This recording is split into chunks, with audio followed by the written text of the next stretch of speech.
I am delighted to have someone that I admire. I've been a fan for a while. My wife and I, we've even, whether they like it or not, we've made our kids fans. And this is Dr. Gary Chapman. He's the author of The Five Love Languages.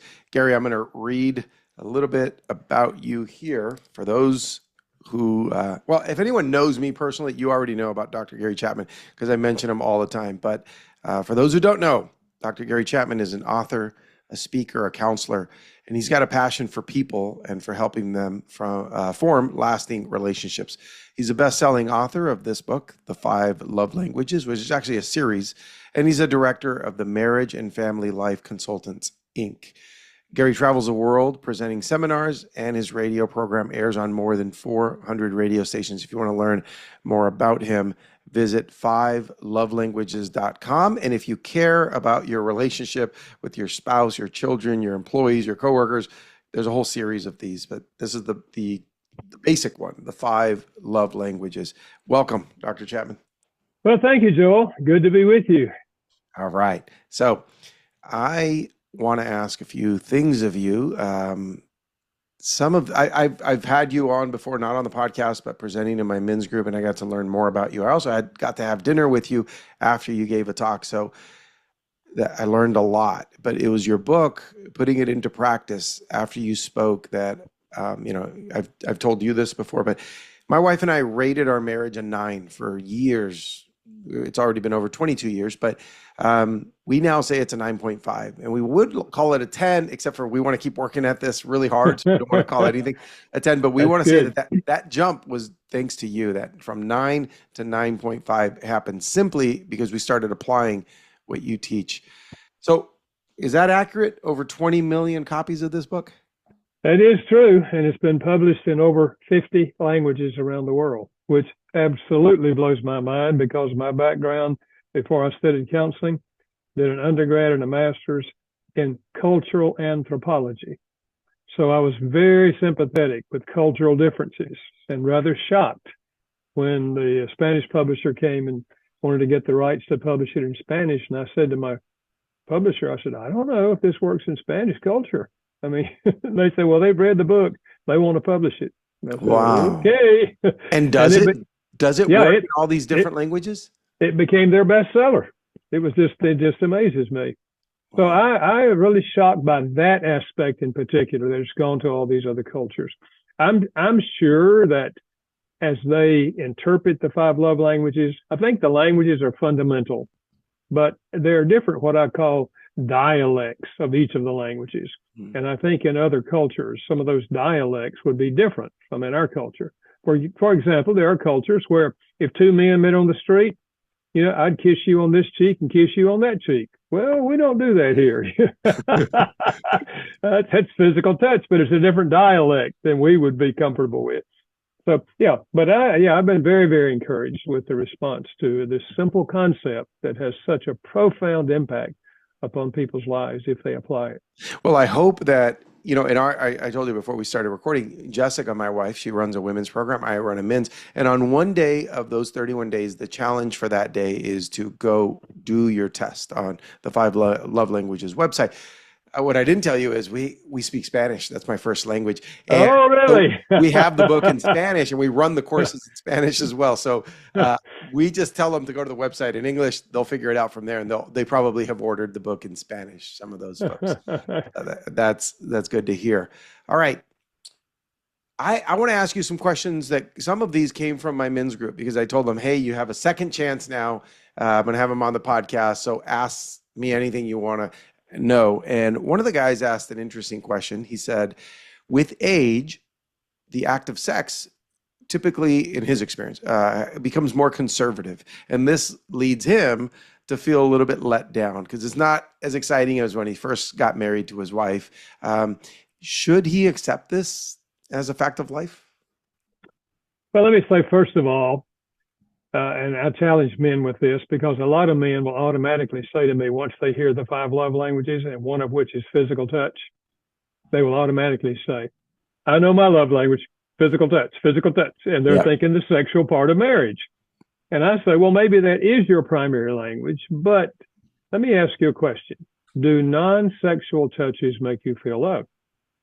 And they look at me like a deer in the headlights. Are there non-sexual touches? And I say, well, let's say the two of you get out of the car, you're walking into the shopping mall. She reaches over and holds your hand. Does that make you feel loved? And if he says, that kind of irritates me. I said, okay, so she's pouring you a cup of coffee. She puts her hand on your shoulder. Does that make you feel loved? And if he says, not really. I said, physical touch is not your love language, okay? You like the sexual part of marriage. I get that. That's another whole deal. But don't assume that every man has physical touch as their language. Now, having said that, yes, our body is in the process of decaying in every aspect. And different people decay at different rates of speed. We know the whole mental thing, and Alzheimer's disease and other dementia diseases. I actually wrote a book on how this 5 love language concepts helps, those who are living with a person who has dementia. But I think we have to accept the reality that in the sexual area, as well as in other areas, our bodies are changing. And so there will be, depending on the individual, just like, there are people that get cancer at 38 years of age. There are others that live and they get cancer at 68 years of age. Others live, don't ever get cancer. So I think we have to recognize that we are individuals and we have to accept the things that happen in our bodies. And so if it's diminished sexual, response or abilities, then we have to accept that. But remember, life's ultimate meaning is not found in sex, even though our culture is a very sexually oriented culture, to be sure. Life's meaning is found in relationships. In a marriage, obviously the sexual part is a part of that relationship, but it's only a part of that relationship. It is not the totality of the relationship. And you can have a healthy marriage, even if you're at a point where you cannot even perform sexually at all. You can still have a healthy marriage because it's the relationship from which we get deepest satisfaction. And that probably shows itself more over time, right? I mean, I imagine at, let's call it 100-year-old couple, there's probably not too much going on physically. I would guess. I don't know. I haven't been there yet. I think that's safe to say. Yes, absolutely. Yeah. So you got to hope they've built a tremendous relationship to keep that going well. And let me ask you, I looked this up online and I saw that you are 86 years old. How do you stay sharp? Because you are sharp. You presented a while back to our guys and it was phenomenal. And you think very clearly. You're obviously very educated. But how do you stay sharp and healthy? I don't have a secret, to be very honest with you. I mean, I try to eat well. I do a little exercise routine every morning and every night. That's nothing, outstanding. It's just kind of muscle kind of stuff. But I don't really have a secret. All I know is it's a gift of God. And you might have good genes. Well, yeah, my mother lived to be 99. Wow. And of course, my dad died at 85. He had a heart attack at 72 and had 3 bypasses, and then he lived well till 85, and he had a heart attack. So yeah, I think some of it is genetic, to be sure. Looks like we're going to have you around for a long time, I hope. Well, I would like that. You're making a big impact, so the longer you could be here, the better. Let me ask you a question. This might be a little bit controversial, but I think about this stuff all the time. So my wife and I have a pretty traditional relationship. I was raised Baptist. She was raised Catholic, but we got married in a Baptist church, and she didn't really go back to. But even then, maybe it doesn't matter if it's Catholic, Baptist, whatever. Here's the question. Who is generally happier? Who do you see? And this is your experience. It doesn't have to have any scientific info behind it if you don't know it. But who's happier in marriage? Is it modern marriages, or like you and I might be more traditional? Well, my observation, and I don't have any statistics in terms of research that's been done, but my observation is that people who have a more traditional view of marriage, that it is with one man and one woman for a lifetime, and that doesn't mean that they don't have struggles and some don't divorce and all of that, but that's the basic vision that they have. And those people tend to have longer, healthier marriages. I do think that the spiritual part, the religious part of that couple also has an impact on that.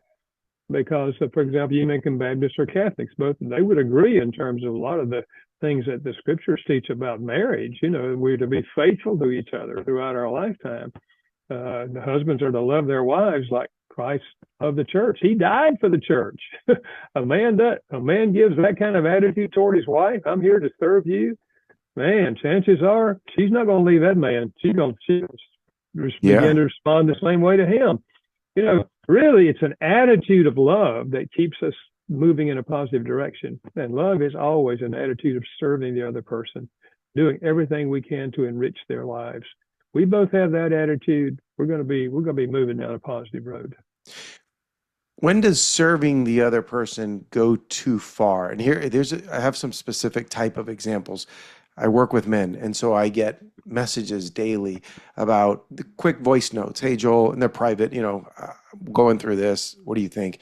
And I'm not a psychologist. I'm not a counselor. I'm not a pastor or a clergyman. But, just as a guy, I try to talk things through with guys, and I usually just ask a lot of questions.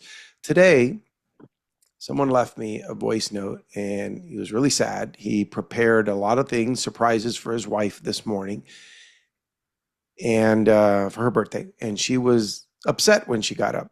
He had decorated the house, put balloons everywhere, confetti, all this stuff, and she was upset at him and said, what I asked for was a manicure and a pedicure, and you didn't get me that. And he said, no, I'm going to do that. I just didn't have time during the week, and this is where it's at. And he got so hurt. What do you see in that? What do you see wrong with that whole setup? Well, I think many times there are sincere men and women who are expressing love to the spouse in a way that they think would be really meaningful to them. The problem is they don't have the same mindset that we have. And so what he did was a wonderful thing to do. Nothing wrong with what he did. But I think his expectations were, oh man, she's going to be really excited about this. But in her mind, she told him, what I was really hoping for was, these things. So she was looking for that particular gift, as it were. He was giving her a different kind of gift, as it were. So I think we just have to recognize that, because this is where a lot of marital problems come. We think that how we view something is the same way the other person views it. And that's almost never the case, because we're humans. Humans don't think the same way. We don't have the same emotions. And so we have to recognize that. So I would just say, yay for him for what he did. And I understand his discouragement. I'd be discouraged too if I'd done that. But you have to recognize she's the expert on herself. And she had already told him that that's what she would really like to have for her birthday. Well, that was not what she got out to see, So I think accept the reality that she's responding as a human, and she's being open and honest with you. And even though it's disappointing to you, don't let the disappointment cause you to turn her off or give her a lecture about, well, you're just not thankful for all I did and all that sort of thing, That's good advice. What would Carolyn say you need to work on after all these years? That I need to work on, it's very, very interesting, because I used to work on her about closing drawers, and now she's telling me, honey, you didn't close the drawers in there. Wow, the roles have changed. And I wasn't aware of that until just 2 or 3 weeks ago. She said, honey, I just noticed you often are leaving the drawers open now. I said, really? So I'm working on that now. And does it tell us, you've been married how long? 63 years. 63 years. Yep. I haven't been alive that long. So is there always something to be working on? I think so. I think in marriages, we are either getting better or we're getting worse. We never stand still. And that's why I encourage you couples, for example, a couple of things to do the rest of your life. Every year, work through a book on marriage. And by work through, what I mean is each of you reads the same chapter, and then you sit down and say, what do you think we can learn from that chapter? And you just work through a book on marriage like that every year, the rest of your life. And then I also encourage them once a year, go to a marriage enrichment event. I do Saturday marriage conferences myself all over the country, but many churches have classes for 6 or 8 weeks on marriage. And there are other organizations in most cities that have marriage enrichment events. It might be an evening, it might be a weekend, but go to something like that because, again, I've always felt if I go to a conference or a session on something like that, if I pick up one idea that I can do that'll make things better, it was worth going, you know? So Absolutely. I think if couples do those two things, chances are they're going to keep on the growing cycle rather than regressing. Yeah, it's like a professional athlete or a team. They keep working at it. They get coached. They keep improving. Years ago, my wife and I went with it was 16 couples from all over the world, entrepreneurs, organization members, and we went to just outside of Coeur d'Alene, Idaho, to a beautiful horse ranch in the mountains for 8 days, and the setting was phenomenal. Everything included, and it was just us, 16 couples, and it was so well organized, and it was all about becoming better, being a couple. And I don't know that I could put my finger on which lesson was the aha moment or the nugget that I pulled out of it, but just being in that environment without our 4 kids, they were with my parents, and everything was just amazing and beautiful, and there was nothing to do. When it was all over at night, we'd go over to the hot tub and look at the stars and see the Milky Way. I mean, just moments like that are amazing. It doesn't have to be a long retreat, but that was a very powerful one that I recommend to a lot of friends. All right, here's a question that I got today, and I've seen this. I chose the questions that I go, yep, a lot of guys have told me this. Here's what he said. My worst love language is words of affirmation, meaning that's not his. It's at the bottom. Yeah. And my wife loves this. I have difficulty saying these things to her. I didn't grow up this way, and I need help. What would you say to this gentleman who obviously wants to improve and he wants to give his wife what she needs? Yeah. Well, obviously, if we did not receive words of affirmation growing up, it'll be a learning curve because it won't be natural for us. I remember a man who said to me something very similar to that. He said, Gary, we read the book. We took the quiz. Her language is words of affirmation. And he said, I don't know how to do that. He said, I never heard any words like that. He said, when I was growing up, both of my parents, the things I remember, they told me I was lazy and I would never amount to anything. See, I never received any positive words. And I said to him, well, you are where you are. We can't change our history. I said, but here's the good news. You can learn to speak this language as an adult, even if you didn't speak it as a child.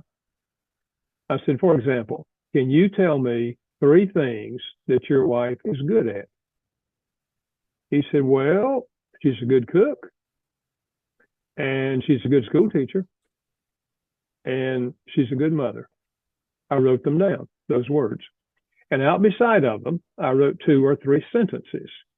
For example, on the food thing, the cooking, I said, honey, I haven't told you this, but I really appreciate all the meals you cook for us. You're a wonderful cook. Just 2 or 3 sentences on each one of them. I said, now here's your assignment. Twice a day this week, every day, I want you to get in a room by yourself. Read these out loud so you hear yourself reading these sentences. And I said, I hope by the end of the week, you can say them without looking at your notes. So when you come back to see me next week, I want you to be able to say these things to me. So he came back and he had it down. He said them to me. I said, okay, now here's your assignment. The next 3 weeks, I want you to give her one of these each week. I don't care what day of the week or what time of day, but each week you give her one of these for the next 3 weeks. So he came back. Well, before he left the room, he said, oh man, I hope I can do this. I said, listen, you just did it to me. If you can say them to me, you can say them to her. But he came back and I asked him, well, did you do it? He said, yeah, I did. I said, how did your wife respond? He said, well, on the 3rd week, she said to me, what's going on with you? I have never heard you give me so many compliments. I said, what did you say to her? He said, well, I said, honey, we read that book and we took that quiz and your language is words of affirmation. And I'm just trying to learn how to put into words how much I love you. And she said, oh, honey, that is so wonderful. Just that effort. Yeah, it's just realizing, okay, in a sense, I have a handicap here because I never learned to speak this language growing up. I never received this language, but I am going to learn it because that's my wife's language. I want her to feel love.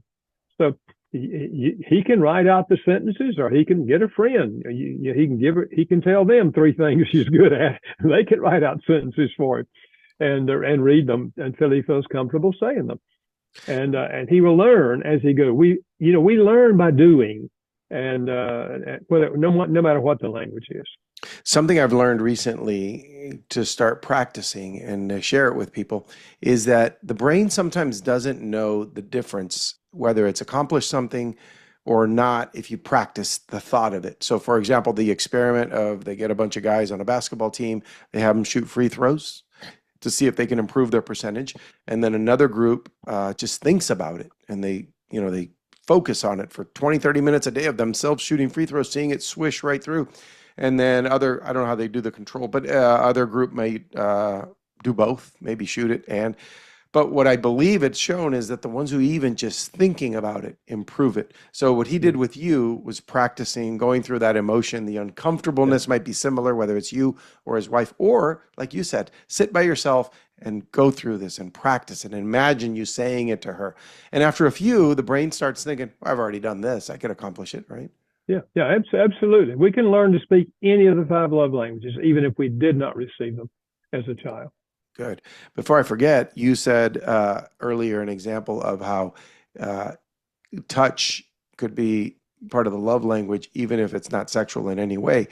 Something interesting happened. I trained jujitsu, and it's high touch. I mean, you're grabbing the guy and trying to throw him on the ground and then trying to choke him or break his arm or whatever it is in a friendly setting. We say tap and it's over.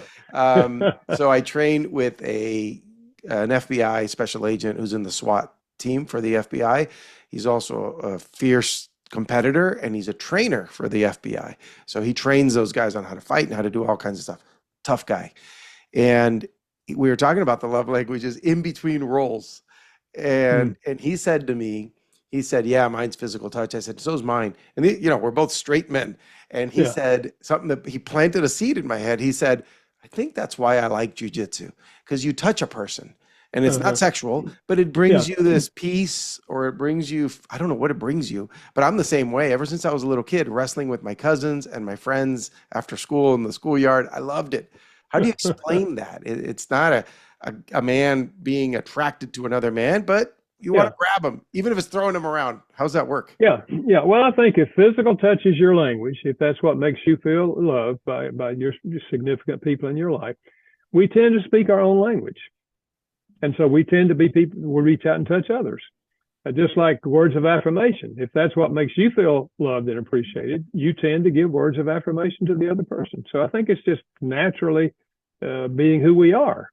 And not everybody now would be inclined to that kind of touch you're talking about, because they're not quite that, athletic. But they would be the kind of people that would give high fives just regularly, tap people on the back or something, because in their mind, that's the way you express appreciation. Sure. I've never read the book for the workplace. There is a love languages for the workplace, right? Because the only one I see could be problematic is the physical touch. How does that carry over properly to the workplace? Yeah, we took the love languages to work. The name of the book is called The 5 Languages of Appreciation in the Workplace. We use the word appreciation rather than love, but it's the same emotional thing. It's the sense that I'm appreciated. They care about me as a person. And you're right. What we discovered is almost no one had physical touch as the primary appreciation language at work. And so what we do in the book is we say that we actually took it out of the inventory. It's called the MBA inventory, motivating by appreciation inventory, similar to the one you all took, with the love languages. So, but we took it out of the inventory because almost no one had it as a primary language. So what we say, we have a chapter in the book on the physical touch thing, and we say if you see fellow employees giving high fives, it's fine to give them a high five. If you see them patting people on the shoulder, fine to pat them on the shoulder. If you don't ever see them touch anyone, we advise you not to touch them. Or if you touch them and they stiffen up, don't touch them again. Yeah. And then in the chapter, we deal with the whole issue of sexual abuse in the workplace and physical abuse in the workplace, because it is a problem in our country and it's not to be permitted in the workplace. If people are aware of it. So that's how we deal with that. But other than that, the other four are pretty much the same. And then the workplace carrying it over to friends outside of work, similar there then, right? Yeah, right. And there's not 100% correlation between your love language in a like marital relationship and in a friendship or a coworker's relationship. We found only about a 32% correlation. There's 32% of the people. If words of affirmation is their language in the marriage, it'll be their language at work. But for the rest of them, there's a difference. They may be words of affirmation at home, but at work it may be acts of service or quality time. Or one of the others. Yeah. And how do the Because gifts it's a different relationship. Family relationships are different from work relationships. and how would the gifts translate to work? Is that a bonus? Is it money? Or is it a gift? No, it's typically a thoughtful gift. That is, something about them. Maybe they're collecting something, and you know them well enough to know what they're collecting. And you go on a vacation, and you see something that they would love, and you take. So it's a thoughtful gift at work. And again, gifts is toward the bottom of the four in the workplace, but it's still for some people very, very meaningful. And when you give them a gift, it really communicates to them that you know them and you appreciate them. There's someone who passed away just about a week ago. His name's John Rullan. He was speaking to EO chapters. He wrote a book called Giftology, John? Yeah. I got to meet him many years ago. This was a shocker. I think he's mid-40s, 4 kids, just unexpected. He was on vacation. And he had a big impact on my life. I'll try to give a quick version. John Rullan came up and said, hey, I started my career at Cutco Knives. And he said it was one of the top classy organizations, New York based, still in the US, manufactured here since 1949. I was out visiting a war hero in Colorado about a month ago, Israel Del Toro, at his son's graduation party. And my son, second son of 4, texts me and says, I got a text from a company called Cutco inviting me to learn more. Do you think I should find out about it? And I said, absolutely, because there's this guy named John Rullan who's amazing, and he did it. Well, long story short on that side of it, my son's doing phenomenal. He keeps breaking the office record. He now set the office record in his first 2 weeks. He did that. Now he's on his 4th week. He's about to break that record. So I owe a lot to John, and I never got to tell him because he just passed away. But he built a beautiful business on gift giving. Yeah. And when he presented he presented very well. He gave this whole story. I got a couple of texts during the presentation from the other members saying, hey, this is the stuff you like to do. And I'm no professional. I don't have a business on this, but I like to find out what someone likes, and I'm going to give them a gift. It's not going to have my logo on it. It should have their logo. So I just want to share this because it's appropriate on the gift giving side. I bought 14 companies before I sold it all and retired. So now I just run the men's group, the Brotherhood, the 31 days. But buying a company of somebody who it's their baby and they've been nurturing this for so long is hard to do. And you got to treat it like a long sales cycle. For you to give me your financials and let me review those and give you my opinion and make you an offer, it's a big deal, especially when you're not for sale. So I wanted to buy a company of a man who was well into his 60s. And my approach was, let me write him a nice handwritten letter. And I did, and I mailed it. And he called me a couple of days later and said, I just got your letter. And I've been asked to sell my business for many years. I've been running it for over 30 years, but I've never called anyone back. I called because your letter was meaningful the way you wrote it. I said some nice things. I looked him up, I studied him, and I wrote about that. Well, I then proceeded to give a couple of little gifts over the next few years. I wasn't in a rush to buy his business. But the one gift that was special, and I'd love to hear your thoughts on how this applies. I got his picture off of Facebook. I'd already met him in person and everything, but I got his picture, and I ordered a bobblehead made with his likeness. So it's his face, his company logo on his chest, his name on the little placard, because I think people like to see their logo, their name. Yeah. And lastly, he was doing his activity which he cherished, surfing. And when I sent him this, he would normally have called me. He didn't call me. He wrote me an email and says, I cannot call you because I'm in tears. My wife thinks you're the most amazing man in the world. I think the same thing, and I'm going to cherish this for the rest of my life. Why? What is it? What's the psychology? Why did that hit him so hard? Well, I think, first of all, I would say the fact that you wrote a handwritten letter. Now, I don't know what his love language is, but I could guess that quality time was also important to him, because he knew it took much more time and effort to write a handwritten letter than it did to type an email or something to him, So that on the front end. But I think the fact gifts may have been his primary language. I don't know. But the gift you happened to give was communicating to him, because he never had anything like that. Here's somebody who's thinking uniquely about me and went to some expense to get this thing made for me. And so, it speaks deeply to him. Now, whether gifts is his primary language or whether it was just, because any other languages can sometimes jump to the top, and really ring a bell with us. If it's something thoughtful like that, that's not just a normal thing, because he's, whatever age he was, he never got anything like that before, and so that was unique, I think. So that's probably what's behind all that. Perfect. I was going to say about John Rowland, years ago, my wife and I had dinner with him and his wife and kids. They were passing through North Carolina where I live, and we had dinner together. But before that, even, he had sent us a whole set of those Cutco knives with our name, Chapman name on there. I'll never forget John. Yeah, what an amazing guy. Even though gifts is not my language, That's special. I appreciate that. Yeah, absolutely. Yeah, that's very special.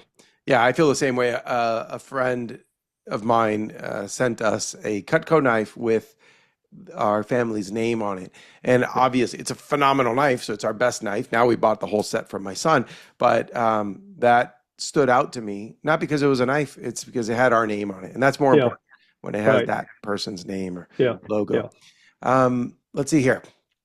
There's a popular phrase. I'm not exactly sure what it means, but I always hear about self-love. What role does that play if you're going to love someone? What is self-love, and is that required before you can properly love someone else? I don't deal with that in my book, but I think there is a sense in which if we don't have a high value of ourselves, we're not likely to have a high value of other people.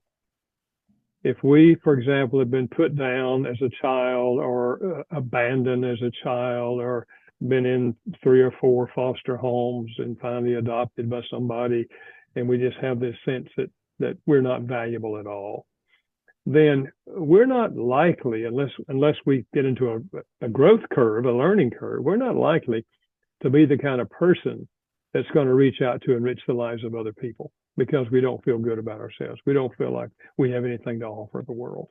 And so I think that's at least what I mean when I don't use that term very often, but if I do, that's what I mean by that self-love. That makes sense. That we have an appreciation and recognize that we are greatly gifted, we are valuable as an individual, and we have potential to enrich the lives of other people. So that's where I think it comes in. Yeah, that makes a lot of sense. Is there any, when we talked about earlier about the book being in so many languages and all these different cultures, do you know of anywhere, have you gotten any feedback where they say, you know what, in this language, this just contradicts the culture, the society? Is there anywhere that it just doesn't work and doesn't make sense? I have not gotten that kind of feedback. No, it's very interesting. Just 6 weeks ago, I was speaking and a young lady came up to me afterwards. She was from Venezuela. And she said, I don't know if you know this or not, but your book is all over Venezuela. It is changing Venezuela. I said, well, wow. That's wonderful. I'm glad to hear that.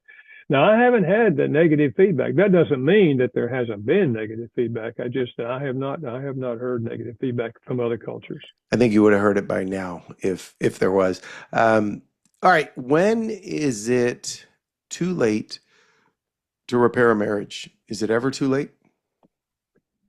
In my mind, as long as we have our mental facilities, abilities, it's never too late, because we're human and humans have the ability to change.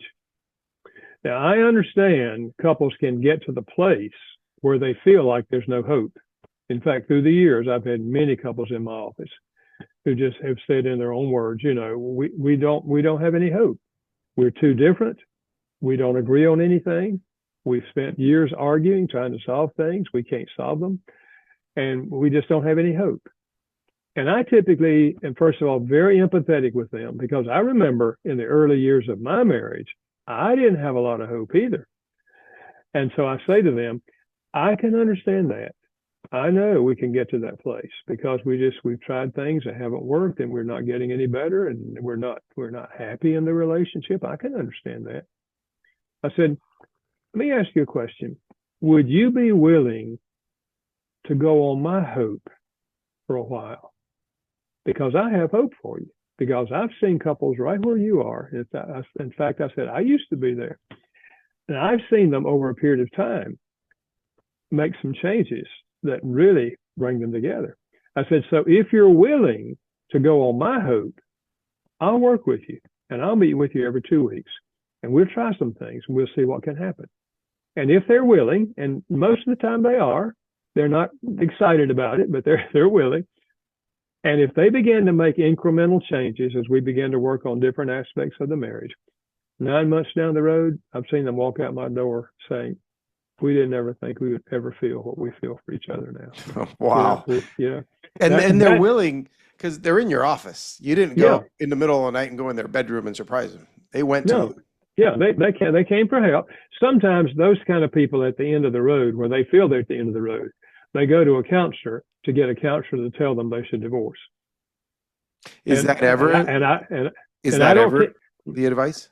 Yeah, I don't ever advise divorce. Now, if it's a situation where there's physical abuse going on a regular basis, I do say something like this. There is a place for tough love in which you say to the person who's abusing you, I don't know how you feel about our marriage, but I love you too much to sit here and do nothing while you destroy me and set an example for our kids that I do not want them to follow. So I'm going to move in with my mother. I'm not going to abandon you. I'm willing to go for marriage counseling if you first will go see a counselor and get help for your abusive behavior. So that kind of I have advised people in that direction.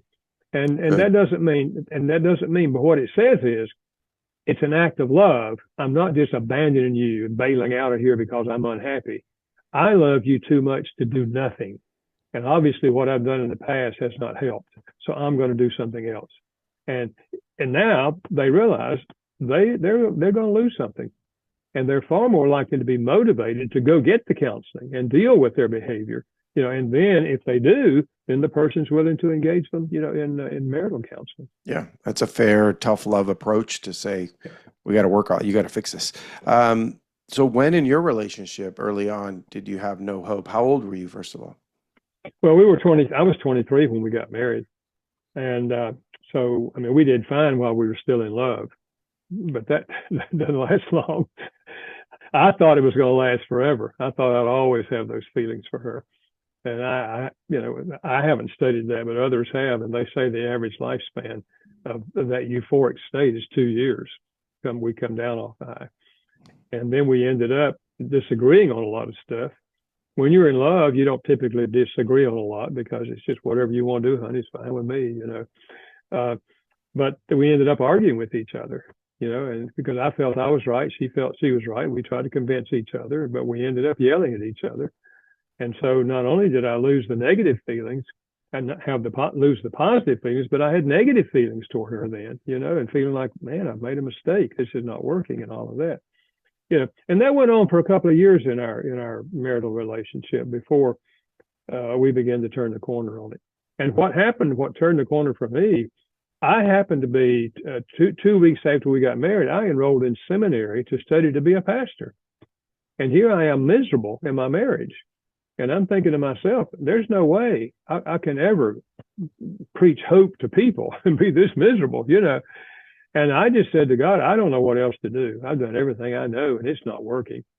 And as soon as I said that, there came to my mind a visual image of Jesus on his knees washing the feet of his disciples.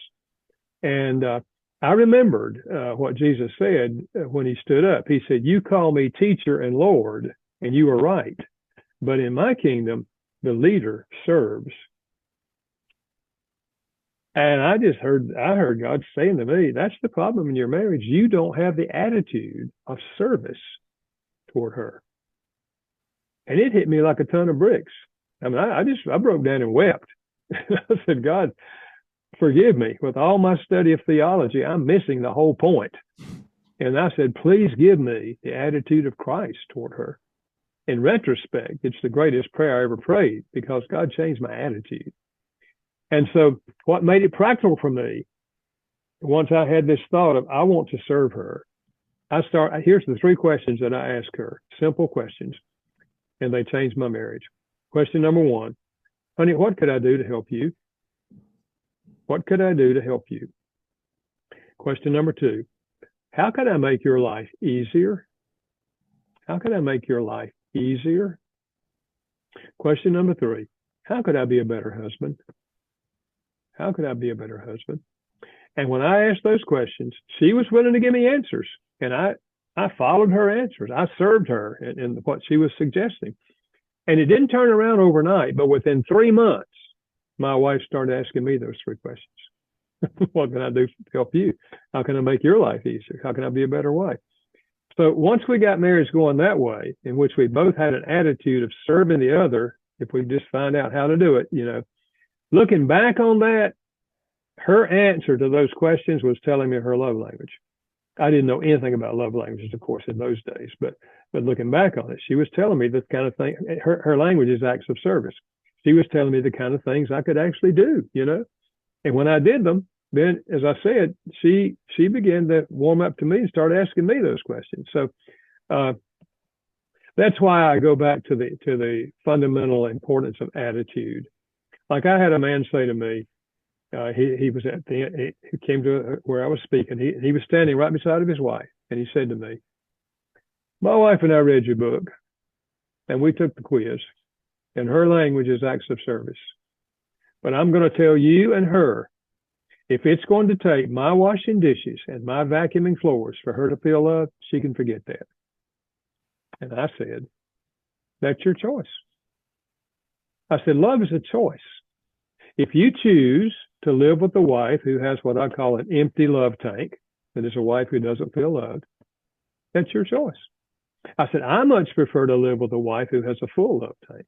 I said, my wife's language is acts of service. I said, I do wash dishes. I do vacuum floors. I do clean toilets. And my wife tells me I'm the greatest husband in the world. I said, which I know is a hyperbole, but that's my language. I love it. I said, so what I'm saying to you, love is a choice. You see, his attitude was the opposite of love. It was selfishness. I'm not going to do anything I don't want to do. Well, 2 selfish people will never have a good marriage if they both won't do anything they don't want to do. I'm in this thing to make me happy. You make me happy, I'll try to make you happy. Could he, what if he wants to help, but there's a certain thing he just cannot do? Let's say it's washing dishes, but he's great at everything else. He helps a lot and he works all day. Could he just wash those dishes poorly? I think if he had the attitude of, honey, just give me a list of things that would be helpful for me to do. And if he does 9 out of 10 of them, he said, honey, I just can't do the dishes because it makes my hands break out or whatever. She's probably going to be okay with that, Or he might say, honey, could I hire somebody to come in and wash the dishes every night? Yeah. So look, I have at home, and we've surpassed this, I think. But for a long time, I would see my wife, who's an absolute angel. Sometimes I see her a little frustrated, and it was always the same reason. Her love language is acts of service. And it was that she was overwhelmed. There's 4 kids. When there was only 2, she was a registered nurse doing labor and delivery, working overnight shifts. It was rough. And I was working from home back then and trying to help as best I could. But then sometimes she needed more help. The problem is guys usually say, well, she just doesn't say what's on her mind. If I need help, I say, hey, I need your help. And problem solved. She'll jump to help me because that's her love language. But why would someone, if that's their love language, why don't they ask for help? I don't know, unless she didn't want to overburden you. She saw you were involved in working home and trying to get things off and all. It could have been an attitude of not wanting to, put a burden on you. But obviously, it's always better if you're feeling the need for something, to ask each other, because we can't operate if we don't have information. Yeah. If that's what for example, my wife said at some juncture along the line. She said, well, that's before we came down off the high of the in love thing. I would give her words of affirmation.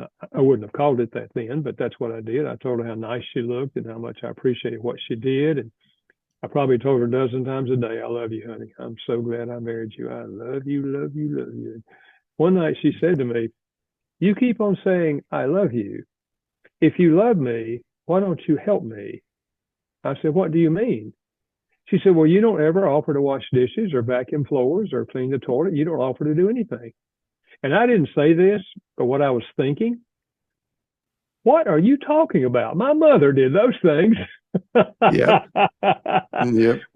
We bring our history with us. If mama did it, well, she's supposed to do it, but we're not married to our mama. But looking back on that, again, she was trying to tell me how to love her.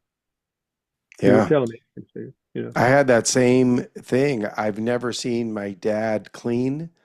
I've never seen him do anything around the house. Still till this day, my mom does everything.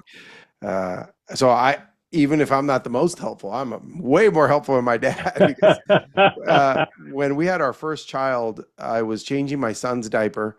My wife may have been in bed. I don't know what happened.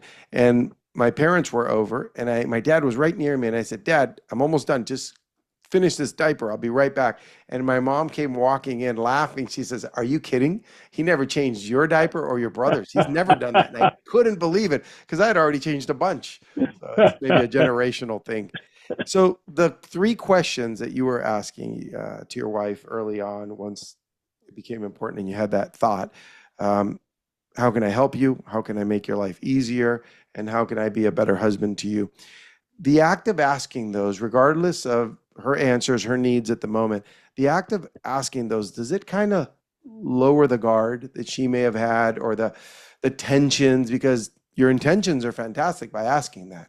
Does that make sense? I think it does. I think the fact that I was asking those questions indicated to her I wanted to help her. I wanted to make her life easier. I wanted to know how I could be a better husband. And, love stimulates love. When you're asking what you can do to enrich the life of another person, your love stimulates their love. We're all drawn to a person that expresses love or appreciation for us, So, yeah, I think the very fact that I was asking those questions, and then the fact that I followed through, and actually did the things that she was telling me. Yeah, it only goes so far unless you follow through. Today, I spoke with Dr. Mike Frazier. I think he's in Los Angeles, and his book is Strong Men, Strong Marriages. And he works with Christian men primarily, but not exclusively. And it came up in that conversation. We had it with the men of the Brotherhood were there, and they asked a few questions. And he actually mentioned the 5 love languages in his presentation by name, and he said how it's helpful. And then he added his twist on additional separate things. It was very good. And he said, or he said, I don't know who said it, something came up about, can it come off as manipulative if a man is doing something to get what he wants? For example, the man wants to have more sex with his wife, and so he rushes home and does all the dishes and then kind of sits back and he's hoping, right? Can that be seen as manipulative by the wife? Absolutely. I've had people say to me, I read your book and we read it and we took the quiz and I learned her language or his language, and I tried speaking it for 3 weeks and nothing happened. They didn't respond to me. I said, so let me understand now. What I hear you saying is you were trying to speak their language in order for them to speak your language. Yeah. I said, that's manipulation, not love. Now, I said, love is unconditional. I want to enrich your life. However, whether you respond or whether you don't, I'm choosing to enrich your life. And if I can find out how to do that, it's most meaningful to you. And I said, however, it is true that typically when you speak their love language over an extended period of time, not 3 weeks, but over an extended period of time, it is true that many, many of those people are going to begin to reciprocate because love stimulates love. But I said, if you're doing it simply to get your own needs met, and you're just trying to, if I do these 3 things, then they're going to do what I want them to do. I said, Yeah. that's manipulation. Yeah. Yeah, it's a transactional approach. You're not building relationship the right Yeah. way if you're seeing it that way. All right. This has come up often, and it came up today in a conversation with my guys. A man who takes care of himself physically, exercises, eats right, but has an issue with his wife and kids not eating right and not exercising. They're eating processed food. They're sitting around watching a lot of television while he's out in the garage lifting weights and going out for a jog. And all he wants is his wife and kids to be healthy and to join with him in some of these things. And he's willing to tone it down. He's not going to run fast with his wife if she can't keep up. How could he get that in his life? I mean, it sounds like such a positive thing that he wants for everybody, but he's not getting it. Yeah. Well, first of all, I think we have to recognize we can't make people do something. Yep. Now, with our children, we can, as parents, I don't want to say make, but we're supposed to have guidelines for our children. That children need guidelines on how to spend their time and energy. If we simply just let them sit with the phone and do games, till they get to be 18 years of age, we're setting them up for failure in life. So we should have guidelines, things that our children, we're requiring them to do, whether they like to do it or not. And he can do that with the children. Now, he's not in a position to make his wife do something, but he can say to the children, I want you to do this because this is going to help you mentally. This is going to help you physically. And so, but that means he has to come down from where he is because he's well advanced in what he's doing. He's got to come down to the simple kind of things that starting, depending on their age, that are age appropriate for them in terms of doing exercise and in terms of eating, and discussing with them, various things about good things to eat and things that are not good for you to eat. And if we teach the children those things, the value of exercise and the value of eating, the children can learn to do that, even if the mother doesn't. But chances are, if he begins to do that more with the kids, teaching them more about that, she'll begin to observe and think, maybe I ought to be making a few changes here. Yeah, she might be missing out, and they could have dates where they go exercise, and she's missing out. Yeah, without forcing her. I like that. Yeah, you're definitely not going to force a grown person into anything. Yeah. Kids, yes, you can manipulate them, I think, into being positive and healthy and putting the video game down and all that. What's the impact of children seeing either a great relationship with their parents or a bad relationship? What does that do to them? I think it has a profound impact upon the children because what we model is really more impactful than what we do or say. What we say. Mm-hmm. We can be teaching them one thing or certain things, but if they see something else modeled in the way we treat each other, a husband and wife, we're setting them up for failure. That's why I say to couples, I said, if you lose your temper with your spouse and you start yelling and screaming at them, you need not only to apologize to your spouse. If the kids heard you, you need to apologize to the kids. Apologize to your spouse. And if he or she chooses to forgive you, wonderful, now you can move on. But that night when the kids are around the table, you need to say, this afternoon, I lost my temper with your mother and I yelled at her and you kids heard me. And that was wrong. A husband should never yell at his wife like that. And I ask your mother to forgive me, and she has. But I want to ask you kids to forgive me. Wow. Because no child should ever have to hear their father yell at their mother. Boy, you're having a positive impact on those kids. Yeah, and just the fact, there's an emotional response for me hearing that. I envision myself having to say that to my kids. I never want to be in that position again. Absolutely. It'll help you straighten up. But it's also teaching the children how to apologize, that sometimes we're all going to do wrong. We need to learn how to apologize. And that's a huge thing for children to learn. Yeah. So I'm going to selfishly ask a question that I need help on. I have a presentation coming up to maybe 100 people next month. And it's my wife and I together on Zoom saying, from our experience, 10 points that have worked for us on how to develop strong and independent children. We have 4 children, and they're young. They're still young. The oldest just joined the Army. He's away now in Virginia. And from there, they go down 19, 17, down. So they're young, but for their ages, they're way ahead. Yeah. The 19 and 17-year-old bought their own cars cash, no financing, Mhm. pay their Yeah. insurance.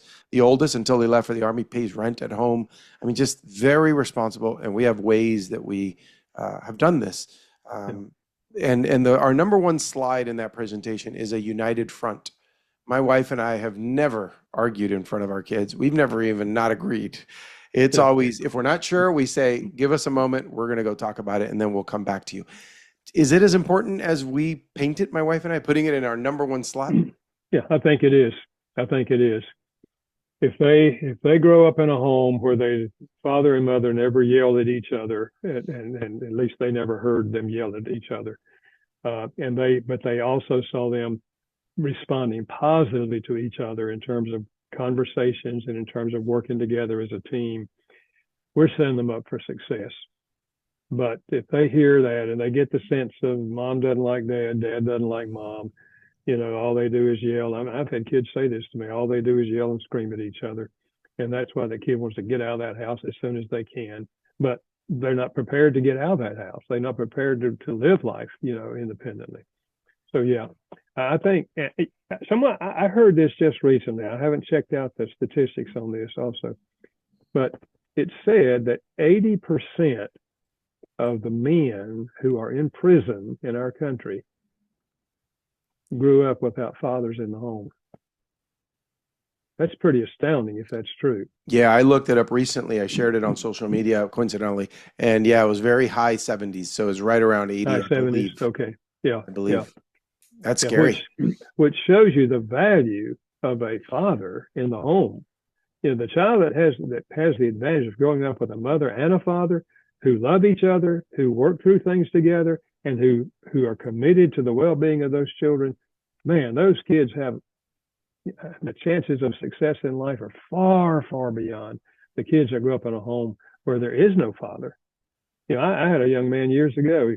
He had just finished college, and he said, Gary, he just got a job as a school teacher, and he said, I grew up in a very dysfunctional family. He said, my father was an alcoholic, and my mother, da da da da da. He said, I don't even know what a healthy family looks like. He said, would you be open to my moving in with you and Carolyn and your children for a year just so I can see a healthy marriage?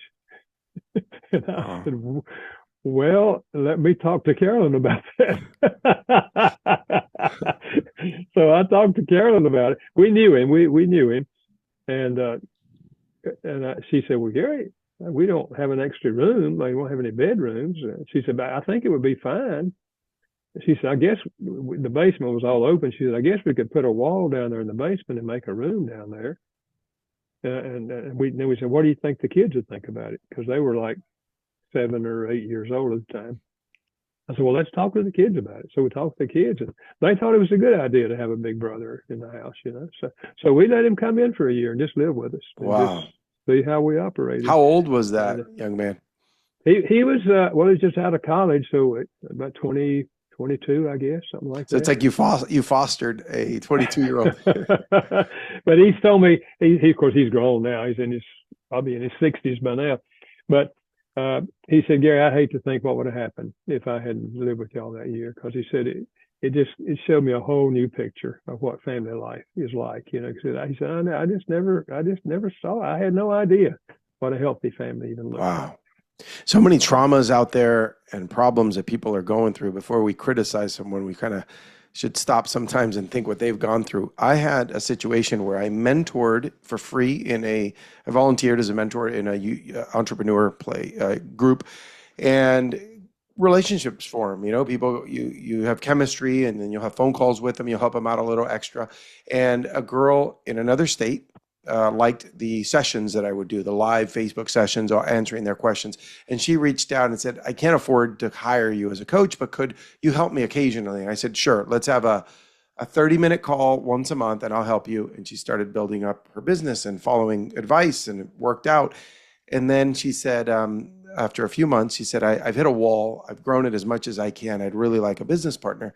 And I said, well, and she asked me if I could partner with her. And I said, it's not my normal thing, but give me the terms. And whatever terms they were, I agreed to them. You know, I gave her X amount of money. I think I wrote a $45,000 check. I got a small percentage of her little company. So I paid a lot for it percentage wise. Yeah.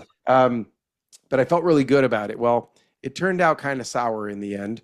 And to make it go away, I had to cut another big check and give that to her to go away. Here's the thing. One of her parents died from drug use when she was a little girl. The other was an alcoholic. She was in and out of foster homes. She didn't, and she stayed in our house a couple of times. I flew her out here. She stayed with my wife and I, our kids. We took her out. So hopefully she went away with some idea of what a normal relationship, a normal family would be like. But the problem for her, I think those traumas were so deep that she just assumed that I was taking her for a ride or trying to mess up her business. I got a nasty letter from an attorney. All we did was to help everything. We were really just trying to help. And at some point that happened, and it made me think it's because all the trauma she went through. It probably is going to haunt her for the rest of her life. Yeah. No, you're exactly right. You're exactly right. It's very, very difficult for children who grow up in situations like that. There is help and there is hope, you know, if they all reach out, but many times they don't know how to reach out. They don't even know that there's anybody out there that can really help them, you know. Yeah, So, that's sad. I want to only disagree with one thing you've said so far. It's about the euphoria, because after 2 years of marriage with my wife, and now add another 20 on top of that, I still have it. I don't know what's wrong with me, but she walks in the room, and I kid you not, I still get this excitement. She doesn't have it for me, which she's normal. All right. She's normal. She's normal. You're abnormal. Yeah, I am totally abnormal. So I tell her that all the time. I go, I don't know what it is. You just go to the grocery store and you come back, and I get excited to see you. So I am the rare case of that. All right. How do couples work with you? Is it a long list to wait? How can they, other than buying the book, going on the website?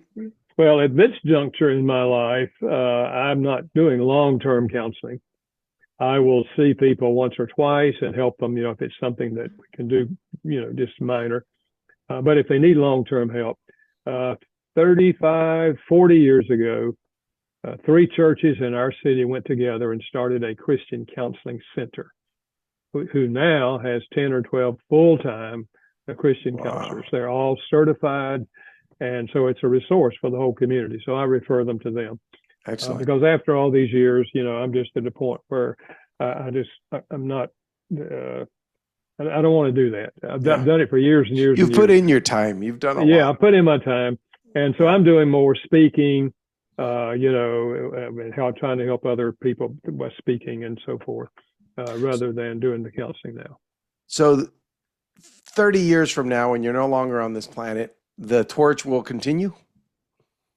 Well, I hope so. My publisher is in the process of putting together I don't know what they're going to call it, but like it's a certification program for people that want to be certified to teach the love languages, for example, plus some of my other books.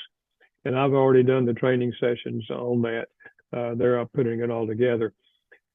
Many counselors have been using the 5 love languages for years, of course. But this will allow them not only to teach the love languages, but several of my books that have similar practical things in other areas. And I'm really excited about that because I think if there are counselors or coaches that would really be interested in that and being certified, and they can teach on these different areas and purchase books if they like to make them available for people, you know, to sell. They can purchase them at a discount and that sort of thing. So, yeah, that's a great way to scale the reach, because you're one person, but you've already built something. You've got all these certified counselors, and now you're taking it to another level. Fantastic.